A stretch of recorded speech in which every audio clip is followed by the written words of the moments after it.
Welcome to பிரியாவின் மனதை தொட்டு சமையல். இன்னைக்கு நம்ம என்ன பார்க்க போறோம்னா, ஒரு சூப்பரான சுவையான பாசிப்பருப்பை வச்சு லட்டு தான் பார்க்க போறோம். ரொம்ப ஹெல்த்தியானதும் கூட. இந்த தீபாவளிக்கு நீங்க கண்டிப்பா ட்ரை பண்ணி பாருங்க.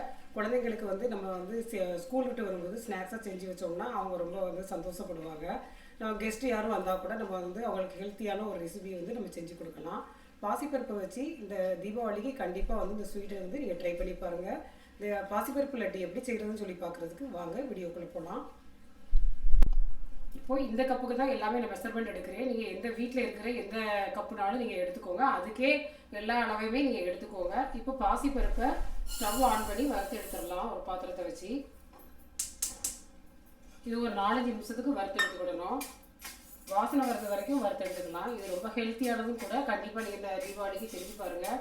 ஏன்னா இதில் வெல்லம் தான் சேர்க்குறோம். நம்ம இதில் வேணும்னா நீங்கள் சுகரும் சேர்த்துக்கலாம், இல்லாட்டி நீங்கள் நாட்டு சக்கரை சேர்த்துக்கலாம், இல்லை ஒயிட் சுகரு இல்லாட்டி நாட்டு சக்கரை இல்லாட்டி வெல்லம், எதுனாலும் நீங்கள் மூணில் சேர்த்துக்கோங்க. அது உங்களுடைய விருப்பம். நான் வெல்லம் தான் எடுத்து வச்சுருக்கேன். அதை அப்படியே நம்ம பவுடர் பண்ணி தான் சேர்க்க போகிறோம். அதை கொஞ்சம் இடித்து வச்சுக்கோங்க. இப்போ இதை வறுத்து எடுத்துக்கலாம். வாசனை வர்றது வரைக்கும். பாசிப்பருப்பு வறுக்கும்போது நல்லா வாசனை வரும். அதை வச்சு இது பண்ணிக்கலாம். ஆனால் நிறம் வராமல் வறுத்து எடுத்துக்கோங்க. பாசிப்பருப்பு, அதுக்கப்புறமா வெல்லம், நெய், முந்திரி பருப்பு, இவ்வளோதான் இதுக்கு தேவையானது. அப்புறம் ஏலக்காய் ஒரு 3 ஏலக்காய் இடித்து எடுத்து வச்சுக்கோங்க. சேர்த்தா அதுவும் நல்லா வாசனையாக இருக்கும். நெய் சூடு பண்ணி அதே மாதிரி முந்திரி பருப்பையும் போட்டு வறுத்து அப்படியே அதில் ஊற்றி நம்ம அப்படியே லட்டு மாதிரி பிடிக்க வேண்டியதுதான். இது ரொம்ப ஹெல்த்தியானது, ரொம்ப டேஸ்ட்டாகவும் இருக்கும், சூப்பராகவும் இருக்கும். வேணும்னா நீங்கள் தேங்காய் கூட கொஞ்சம் வறுத்து சேர்த்துக்கலாம், நல்லாயிருக்கும். நெய் கூட கொஞ்சம் தேங்காய் வறுத்து கூட நீங்கள் சேர்த்துக்கலாம், கெட்டு போகாமலும் இருக்கும். ஸ்டவ்வை நல்லா நீங்கள் மீடியம் ஃப்ளேமில் வச்சுக்கோங்க. மிதமான தீயில் வச்சுட்டு இதை வறுத்து எடுத்துக்கிடணும். ஒரு 4-5 நிமிஷத்துக்கு வறுத்து எடுத்தால் போதும். அதுக்கு மேலே தேவையில்லை. ஆனால் கலர் மாறாமல் வறுத்தெடுக்கணும். கூட்டி வச்சிங்கன்னா ஸ்டவ்வை உங்களுக்கு டக்குன்னு கலர் மாறி கரிஞ்சிரும். அதனால் இதை வறுத்து எடுக்கிறதுல மட்டும் கலர் மாறாமல் வறுத்து எடுத்துக்கோங்க. ஒரு 4-5 நிமிஷம் ஆகும். நீங்கள் வைக்கிற ஸ்டவ்வுடைய தீயை பொறுத்து உங்களுக்கு அது கொஞ்சம் டைம் கொஞ்சம் கூடுதலாக கூட எடுக்கலாம். ஆனால் வறுக்கும்போது நல்லா வாசனை வரும். அதை வச்சு நம்ம ஸ்டவ்வை ஆஃப் பண்ணிடணும். இப்போது வறுபட்டுருச்சு. நம்ம இப்போ ஸ்டவ்வை ஆஃப் பண்ணிடலாம். அதுக்கப்புறமா நல்லா ஆறுனதுக்கப்புறமா மிக்சியில் நல்லா பவுட்ரு பண்ணி எடுத்துகிட்டு வந்துடலாம். இப்போது இதை நம்ம வறுத்தெடுத்த சிறுபருப்பை, பாசிப்பருப்பை அப்படியே ஜாரில் சேர்த்துக்கலாம். சேர்த்து நல்லா பவுட்ரு பண்ணிட்டு வந்துடலாம். எங்கள் ஊரில் சிறுபருப்புன்னு சொல்லி சொல்லுவாங்க. ஒவ்வொரு ஊர்லேயும் ஒவ்வொரு விதமாக சொல்லுவாங்க. சில பேர் பாசிப்பருப்புன்னு சொல்லுவாங்க. இதை நைஸாக நம்ம பவுடர் பண்ணிட்டு அப்படியே சளிச்சு எடுத்துக்கிடணும். இப்போது நம்ம பாசிப்பருப்பை பவுட்ரு பண்ணிட்டு வந்தாச்சு நைஸாக. இப்போ அப்படியே ஜல்லடையில் போட்டு அப்படியே சளிச்சு எடுத்துக்கலாம். நம்ம நைஸாக பண்ணாலுமே கொஞ்சம் எப்படியும் அதில் ஏதாவது இருக்கும், கட்டிப்பட்டு கூட இருக்கும். அது அப்படியே அடுத்த தடவை நம்ம வெல்லத்தோடு சேர்த்து நம்ம பவுட்ரு பண்ணிக்கலாம். இப்போது 1/2 கப்பு வெல்லம் எடுத்துருக்கேன். நீங்கள் உங்களுடைய இனிப்பை நீங்கள் பார்த்துக்கிட்டு 3/4 கப்பு கூட எடுத்துக்கலாம். அது உங்களுடைய விருப்பத்தை பொறுத்து நீங்கள் எடுத்துக்கோங்க. நான் இப்போ இந்த வெல்லத்தையும் சேர்த்து இப்போ ஏற்கனவே பாசிப்பருப்பு நைஸாக நம்ம பவுட்ரு பண்ணி எடுத்துருந்தோம். ஜல்லடையில் சளிச்சதுக்கப்புறமா ஜாரில் இந்த மாதிரி கிடச்சிது. சளிச்சு எடுத்ததில் இந்த மாதிரி இருந்தது. அதுக்கப்புறமா அதை வேஸ்ட் பண்ண வேண்டாம். அது கூடவே வெல்லத்தை சேர்த்து அப்படியே நைஸாக பவுட்ரு பண்ணிட்டு வந்துடலாம். நான் தட்டி வச்சுருக்கேன். இதை அப்படியே நம்ம பவுட்ரு பண்ணிட்டு வந்துடலாம்.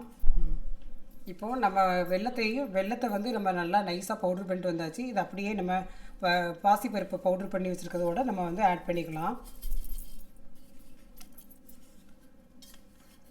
நெய்யை சூடு பண்ணி அது கூட கொஞ்சம் முந்திரி பருப்பையும் போட்டு நீங்கள் சூடு பண்ணிவிட்டு அதை சேர்த்து அப்படியே நம்ம பிடிச்சிங்கன்னா நல்லா உங்களுக்கு பிடிக்கும்போது லட்டு ஈஸியாக பாசிப்பருப்பு லட்டு வரும். இப்போ இது எல்லாத்தையும் ஒன்றா நல்லா கலந்து விட்டுக்கலாம். இது இப்படியே பிடிச்சா லட்டு வராது உங்களுக்கு. அதான் கொஞ்சம் நெய் மட்டும் நம்ம சூடு பண்ணி சேர்த்துக்கிறோம். ஒரு 50-100 கிராம் அளவு நெய் தேவைப்படும். நம்ம தேவைக்கு நெய்யை பார்த்துக்கிட்டு சேர்த்து நீங்கள் அப்படியே பிடிச்சிக்கோங்க. இப்போது ஸ்டவ் ஆன் பண்ணி நெய்யை சூடு பண்ணிக்கிட்டு இருக்கேன். நான் கொஞ்சம் கட் பண்ணி முந்திரி பருப்பு எடுத்து வச்சுருக்கிறேன். அதையும் அப்படியே சேர்த்து வறுத்து எடுத்துக்கலாம். நெய் சூடானால் போதும். இது ரொம்ப கொதிக்கணும் அந்த மாதிரிலாம் ஒன்றும் தேவையில்லை. லைட்டாக சூடானா போதும்.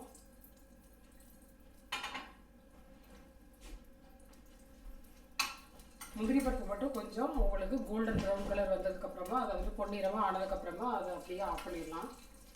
நீங்கள் வேணும்னா கிஸ்மிஸ் கூட வந்து சேர்த்துக்கலாம். நான் அந்த மாதிரிலாம் சேர்க்கலை, எனக்கு அந்த அளவுக்கு பிடிக்காது, இந்த குழந்தைங்களுக்கும் பிடிக்காது. இப்போ நெய் சூடாயிடுச்சு. இப்போது நம்ம அதை அப்படியே வந்து ரெடி பண்ணி வச்சுருக்கிற மாவு கூட அப்படியே சேர்த்து லட்டு பிடிக்க வேண்டியதுதான். ஒரு அரை ஸ்பூன் ஏலக்காய் தூளை வந்து அப்படியே நான் இடித்து வச்சுருக்கதை இதில் சேர்த்துக்கிட்டு இப்போ நெய் முந்திரி பருப்பையும் வறுத்ததையும் அப்படியே அதில் வந்து ஆட் பண்ணிக்கலாம்.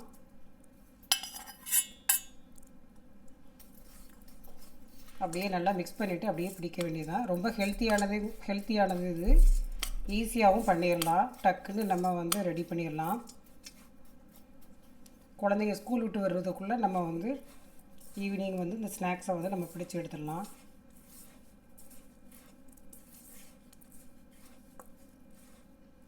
நல்லா டைட்டாக பிடிச்சிக்கோங்க.